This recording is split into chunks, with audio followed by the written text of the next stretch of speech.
Hey there, my friend. This is Dr. Anthony Balduzzi, and I want to welcome you back to another episode here on the Fit Father Project podcast. Today, we're joined by one of our very own Fit Father members, Eric Skiff. He's 56 years young, lives in Virginia, and he's used our Fit Father program to drop from around 220 pounds down to a lean and mean 185. He now hovers 185 to 190. And Eric's story is great for many reasons. One is Eric and I had the chance to connect last year at our very first Fit Father retreat in Sedona. So I got to meet this guy in person.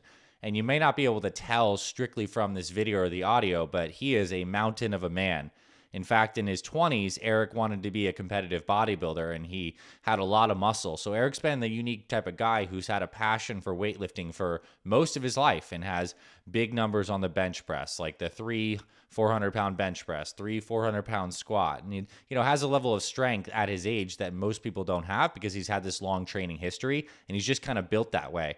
But Eric did find through the twists and turns of his life that even him, with this background of lifting, he still got fat. He still got pudgy. He had high cholesterol numbers, and he wanted to make a change. So he did the Googling, the searching, found FFP, and started our new style of training with the MRT workouts, cleaning up his nutrition, and he found that it completely changed his life.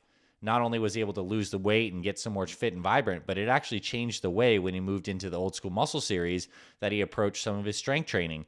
And now he's on just a beautiful path of maintaining his ability to do all these fun activities he loves to do with his family and his friends and just living a very vibrant life. So I think you're going to really enjoy today's conversation with Eric Skiff. There's a lot of good advice for those that are starting out on a weight loss journey about how to work the program, as well as those who want to focus on muscle building. So without further ado, let's get into today's conversation on the Fit Father Project podcast. All right, Eric, welcome officially to the Fit Father Project podcast, my friend. I'm so happy to have you here. Thanks.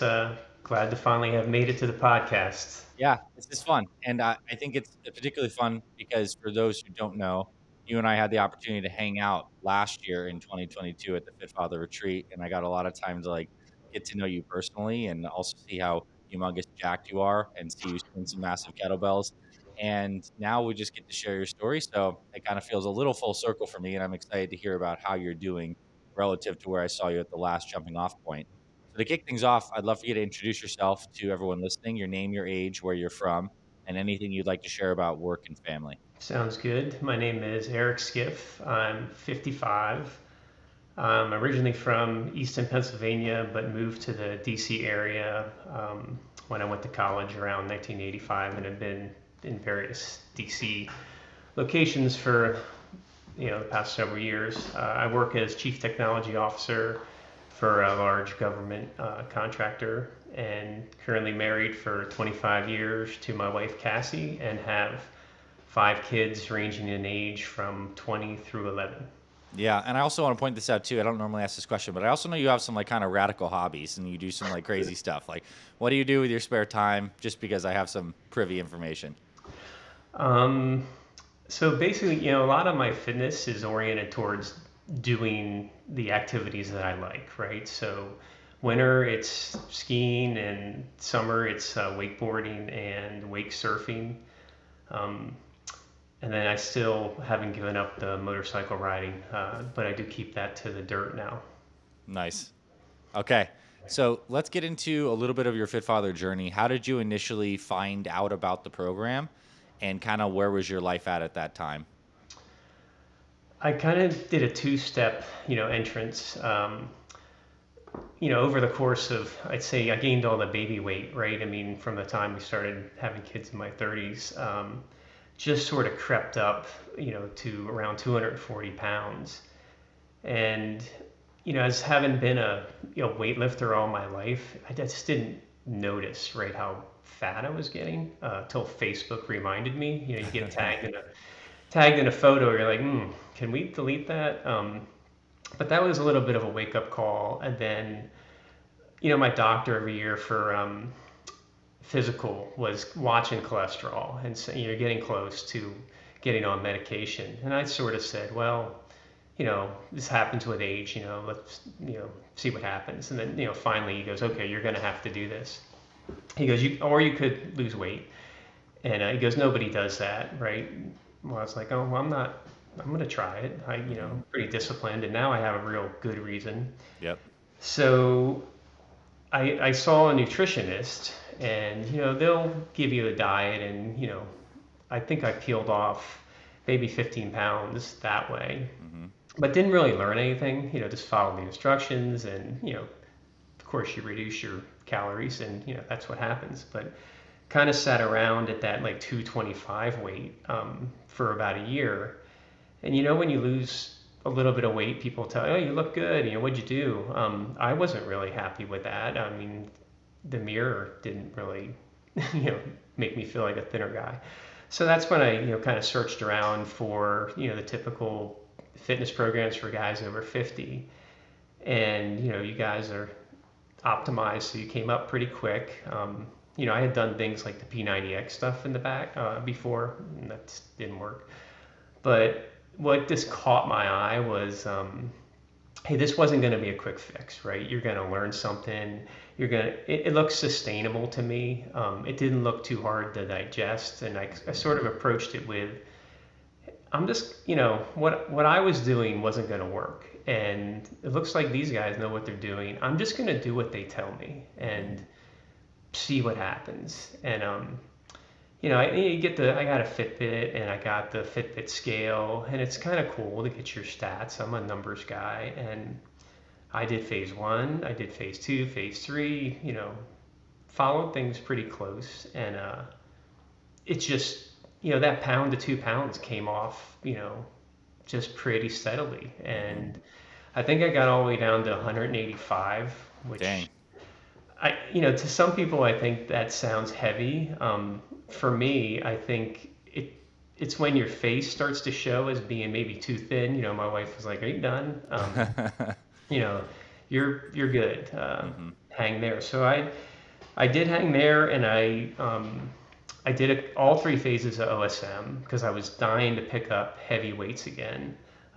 Any weightlifter that thinks MRT workouts and kettlebells aren't hard, pick them up. Yeah. Those workouts, I hugged the floor a few times, just trying to get through them.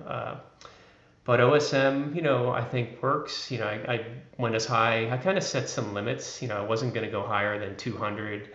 Um, I've dialed that back to 190. I'm trying to just get a feel for how much weight I can carry, but still be lean. And I'm just sort of bouncing between the 15 and 20% body fat. And Nice. that's kind of been working. I guess you could call it my own phase four, Yeah. which is kind of what I advise a lot of people. Just do all the programs and then see what you can get out and make your own program. I mean, you should have a ton of knowledge by the time you've gone through everything, and you don't have to work too hard to figure out what you want to do. Yeah. That's a great answer and a really powerful journey. I want to ask you, what kind of things did you pick up and learn through the program that really like changed your perspective on things? Whether that's in the category of nutrition, the workouts, maybe it was the MRT on the workouts, supplementation, mindset stuff. Like, is there anything that really stood out, especially based on your experience of having some history training, having some history working with other nutritionists, that are methodology aha moments for you? Yeah, I mean, the first thing was opening up, phase one and seeing, wow, they only want me to do two of these MRT workouts, and a big five weightlifting workout. Like, well, that's easy. I can do that. And then I did Apex 10. Mm-hmm. And it's just so different, right? When you're used to going and sitting down on a bench or a squat rack, for 4 sets, 5 sets, right? And now you've got this pyramid where, what are you doing? 100 push-ups, Yeah. in that. But I thought it was really good. I hadn't got my heart rate up, and I found like I was kind of enjoying the victory of doing them. So I like that. Nutrition wise, we always knew as weightlifters to try to hit a protein macro. I mean, everybody's got the, gram per pound of body weight in their brain. Mm-hmm. But I didn't know how short I was really falling for that until I never thought I'd be a macro tracker. And it's so easy with the apps now, right? Mm-hmm. So I started making my own custom foods so I knew exactly what was in them, Mm-hmm. or things I ate a lot. I didn't really trust the community to put those things in and then be accurate, so I just Mm-hmm. made it myself. And then I started, just developing a nutrition plan that I watched my macros and kind of knew where I was trying to be, and I could get in a surplus or deficit, anytime I wanted. Mm-hmm. The fasting thing, I never had thought about fasting. And by the time I got to phase three, does phase three have you do 2 fasts a week, I think? It does. It gives you the option for 2 low carb days, or you can do 2 of those intermittent fasting full dinner days. Yeah. Yeah. And I think we talked about this in Sedona, right? Yep. If I bring a fast day in, I'm going to lose a pound a week. I mean, it Mm-hmm. just changes regardless of whatever, deficit I'm in during the week or whatever. Um, that just works. I mean, that's, really good for me. And then the support thing. I mean, I've had a gym in my basement for 20 years, and I've just worked out by myself. You know, doesn't matter how much I'm lifting, whatever. And having the community to share things or learn things or be able to give back and just answer questions. That's pretty much all I use Facebook for now is to go to the groups. And then I've got the Rockstar accountability group. Um, you can't. I should have to pay for those guys, right? I mean, they just know so much, and Yep. everyone's got a victory, and they've all sustained, right? I mean, that's the key. You don't If you can get to where you want to be and keep it. Doesn't everybody want to be there? $100%. You don't want to slip back, and nobody slips back. I mean, they're happy where they're at, and we're all just trying to tweak a little bit more, to just make any improvement, right? What do you think separates the guys who do sustain, go through this program and do sustain from those that like don't actually like cement this into something that is you can roll for years and years? Do you have any hunch on that? To me, the difference might be like trying to follow something like to the letter and just Mm-hmm. when it gets to the end, not knowing where to go, Yeah. versus you know developing your own plan from that, right? I mean, getting an idea of how many calories you can eat or getting those habits, right? I mean, I've made a shake for how many years. It's just like I wake up and that's where I go. I know the shake's going to give me 45, 50 grams of protein. Out of the 190 I need, I'm off to a good start. Yep. I pretty much eating the same thing for lunch. Mm-hmm. And then you know you don't have to be 100%, but you got to plan around problems, right? I mean, Mm-hmm. holidays or work events, travel. I think a lot of people just say, well, I'm going to go off the rails, right? Well, if you plan and you don't go to the hotel breakfast bar and get 1,000 calorie breakfast, right? I mean, you should know what to eat by now, or Mm-hmm. bring your protein bars, or whatever you need. Just getting habits, versus just following instructions, I think is the sustainable thing. Yeah. And then probably setting limits, right? I mean, seeing a lot of people go into OSM and go, I get to be in a surplus, and you know, what's the idea? You gain half pound, per week, Yeah. um, well, if you're gaining a lot more than that, then you should probably watch what your surplus is, or set that upper limit and go, well, I'm going to do something different, and kind of dial it back and regain, right? Because it's a lot easier to climb to the top of the slide when you've only gone down a little bit Yeah. versus you got to the bottom. And I mean, getting to where we want to be, those MRT workouts are hard, right? So if you want to go back in there and Maybe put that's yourself motivational. through, Yeah. yeah, all that again, go ahead. But I hate to admit, I don't work as hard as I did in phase one, two, or three to get all that weight off. I'm I like working out. I mean, I think I read somewhere in the material, right? I mean, I get to work out, right? I mean, Mm-hmm. no injuries. It feels good. You get results. I like that, and I'm very spoiled by having the gym in the basement, right? Because I mean, I get to work out every day if I want to, right? Mm-hmm. It's just like where I'm at. Nice. That was a great response. It really was. And just to kind of recap on what separates people, you mentioned a lot of stuff around like the nutrition routine, making it super sustainable. And then this whole idea of this is a learning journey that ultimately needs to be uniquely adapted to your situation. So you're not like just following the paper, you're making it your own. And then, the fact that you have great friends and accountability where like a rising tide brings up all ships and everyone's kind of like crushing it and that's what's expected. And then, that's good.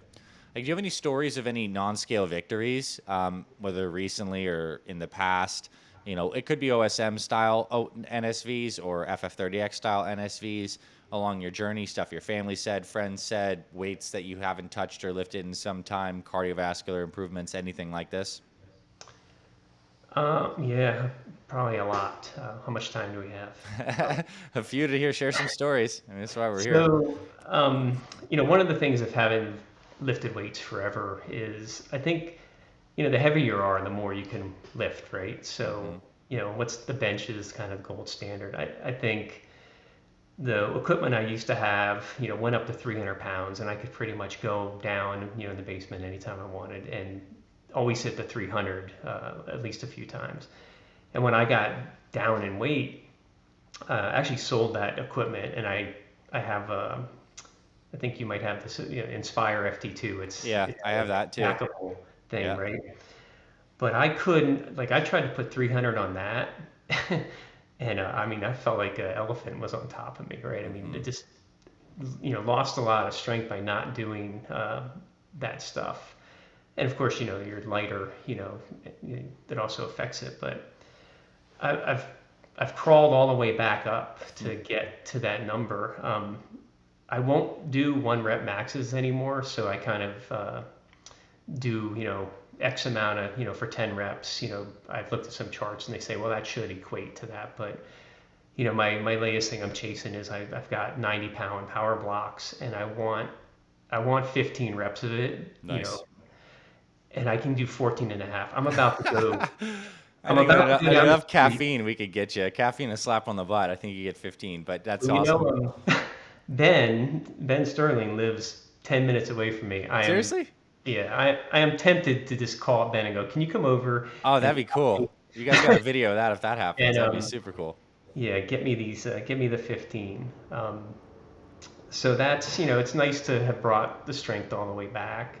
Um, just people I run into, I was standing next to somebody the other day at lacrosse, and he owns a like one of those training places that kids go to for, football and all that. Yeah.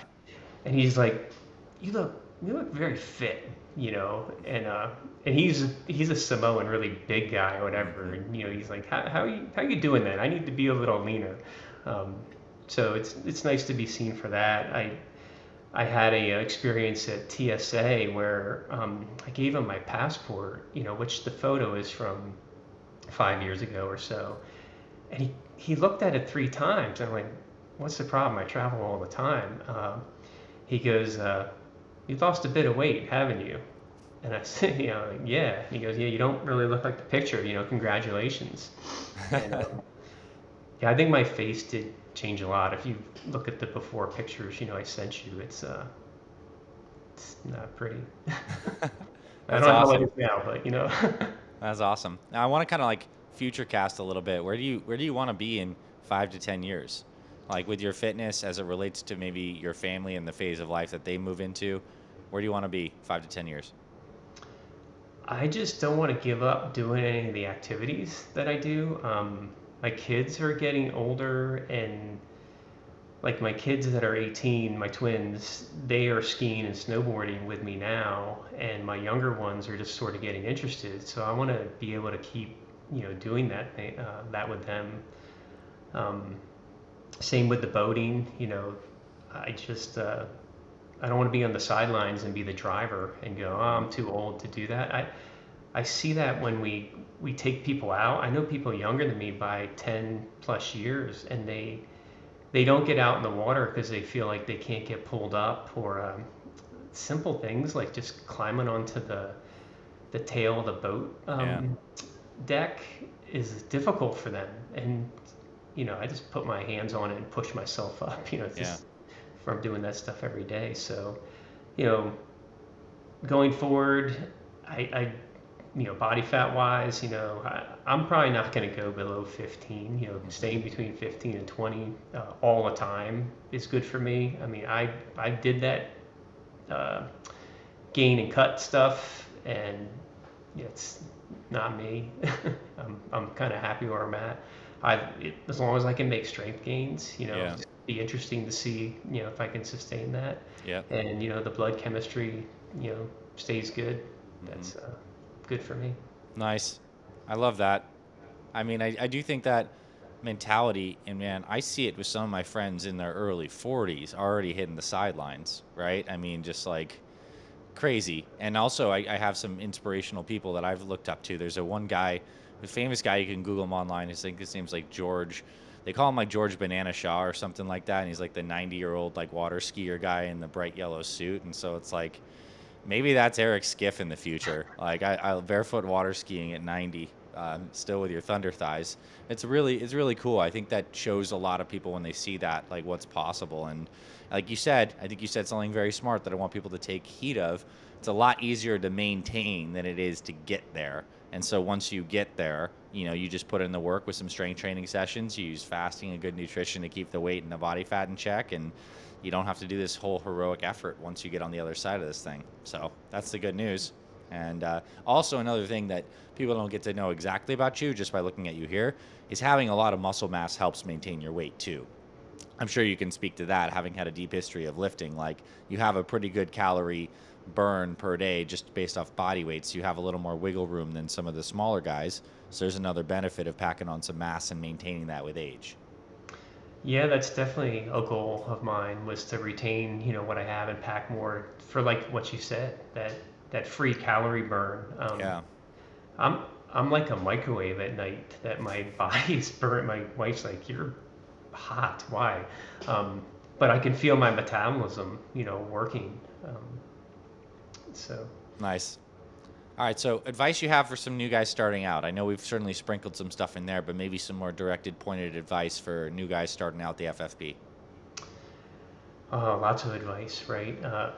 Join your Facebook group. Even if you don't like Facebook, because just being able to post your victories or your challenges, or having access to all those people who are going to encourage you and give you help is important, right?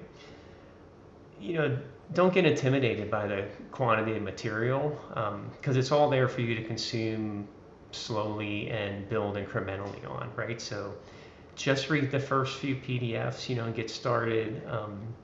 Everybody started with really low weights. I think I had 15-pound kettlebells. Hmm. I didn't know what to expect from, Apex 10 and all the MRTs, right? So I've got quite a collection in the basement, from 15 up to 55. I do not Nice. recommend.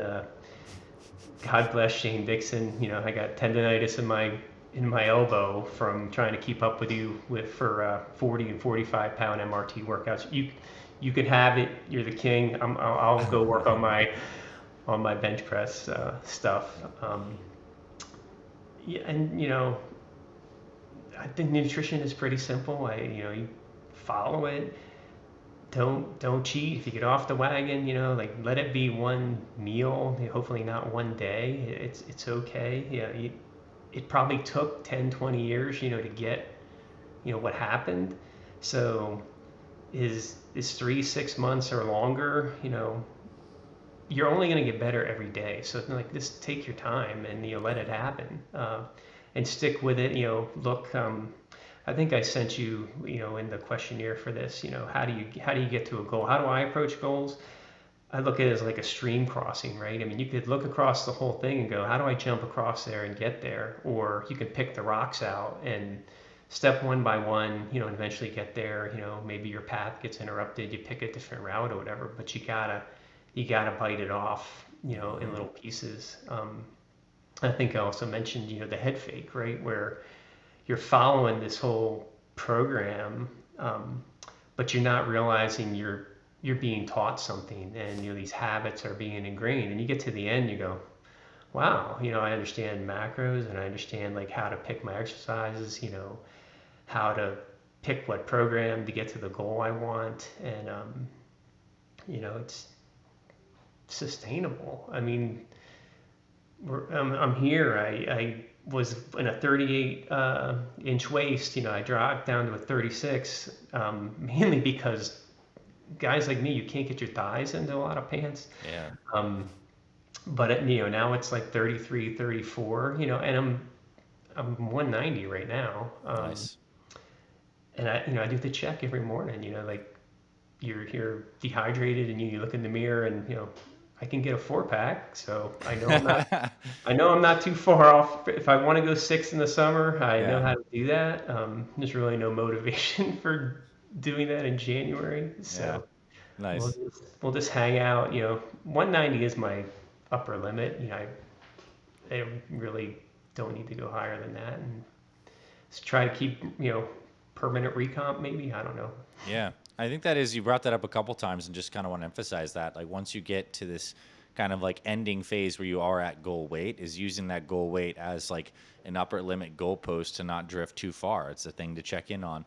Another thing you mentioned is this is just due to your nature too. You love to track data. And so for guys who feel similarly, they like to peg data to things, like get those tools like the Fitbit, the Smart Scale, the whatever, and like peg data to your journey, because I think it can be pretty motivating. And I want to ask you, like on the advice front, any advice you have for guys who are now in OSM? So they may not necessarily be FFP newbies, but they're on a muscle building journey. We've shared some things about not getting too fat and like watching your surplus, and I think that's all very sound. Is there anything else about the training itself? Maybe something you learn at FFP, but maybe something you've just picked up from years and years of like heavy lifting. What do you suggest on the muscle building front, particularly after 50? One thing I learned in trying all 3 phases is, try all 3 phases and see what you like, right? Because, like for me, I'm not a full body guy because it takes a long time to warm up to get Yeah. to a really heavy bench or really heavy squat, and some of those lifts are pretty devastating. Hmm. I wouldn't like the bench, and then oh wow, now I got to get under 250 pounds plus a squat. And then to deadlift, yeah, that'd be crazy. One day it's really brutal, Yeah. especially if you have high heavy weights. So I think like that is a really nice insight. As your training age is bigger and longer, and you have heavier lifts, full body becomes can wreck you a lot more than it is if you're kind of starting out. Hmm. Right.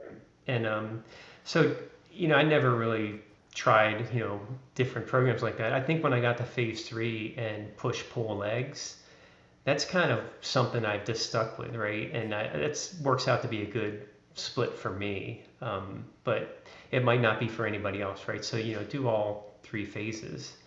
Um, for me, those workouts were long. Um, I don't really want to spend an hour plus. That's how long they take with the warm ups and things like Yeah. that. So, just tweak it. For me, I had to tweak it, and I train more often. You know, I'm hitting the right number of reps, right? Per Hmm. week, but maybe it is 5 sets of bench, and that's it for that session, right? And Yeah. something different next time. Um, you know, ego. Nobody cares about how much we all bench anymore, whatever. I mean, I basically post some of that stuff just to show it's possible. Like, hey, I'm 55 up here, still pushing these. I like to see people. I've seen people 10 years older than me that look better and they're stronger, and I Hmm. like that because that just says I can maintain or I can get better, Yeah. still 10 years further. So, um,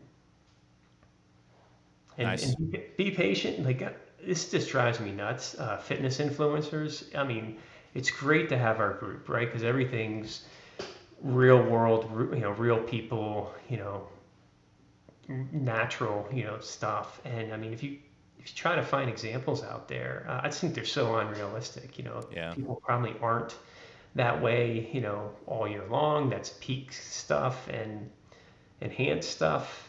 Um, and I don't think you can chase that, Hmm. chase either strength goals or, small incremental improvements. But, I don't, most of us probably aren't getting to muscle fitness, or men's fitness, cover For anytime sure. soon. For sure. Yeah. And I think it's nice too to be around a real group too, where outside of like the numbers and the fitness stuff that's put up, you're also chasing or at least wanting to keep up with these other guys who are living an authentic like life and really putting themselves out there and making change. Like the process itself of change, insofar as like what the results are possible, is the thing. I want to ask you two final questions. One is, what's some of the best advice, just general life advice, that you've been given or that you regularly give? A perspective you find is very true, a thought on something, some just good overall wisdom and perspective that you think is pretty true. I guess, boy, there's a lot of things, but mainly it's like finding a way to say yes to things and, how you can get there, concentrating on that versus making statements or telling, offering 10 ways of why you can't, because Mm-hmm. it doesn't advance anything. That's nice, but let's come up with one way, you can, right? And let's concentrate on that and move those roadblocks, aside. Um, and, just commitment and consistency and discipline, work everywhere, right? I mean, I've been self-employed since, 1995. I just decided I wanted to do that and stuck with it through, through everything, and, you know, just tried to do, quality work or whatever. And that sort of same discipline applied to, weightlifting or nutrition, worked in business. Mm-hmm.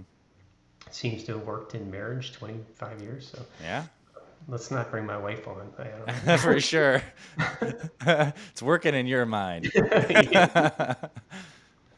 Nice. That's great advice. And I mean, I think the parallels, and I can certainly relate, running a small business too, the parallels between this fitness and the virtues that are necessary to succeed here are the same ones that are applied to weightlifting. And they strengthen each other when you just become the type of person that shows up in this particular way. It's like life is your dojo, and the blessings you get are slow incremental progress, which can stack up to big monumental progress over time.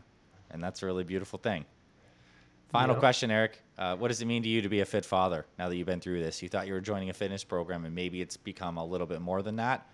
But what does it mean to be a fit father and to be a part of this brotherhood and community for you? It just means, feeling good and, opening each day, in a positive way, thinking about, okay, this is what I'm going to do for work today. This is what I'm going to do with my family. And this is what I'm going to do for myself to sustain it, fitting all those things in and just being kind of content and satisfied versus waking up, at 240 pounds and going, what am I going to do? How am I going to change this and turn things around? Like that, not having to worry about that is lets me concentrate on a lot more important things, and I just intend to stay this way. Nice. Well, this is a beautiful conversation, Eric. Thanks for coming on, making this happen.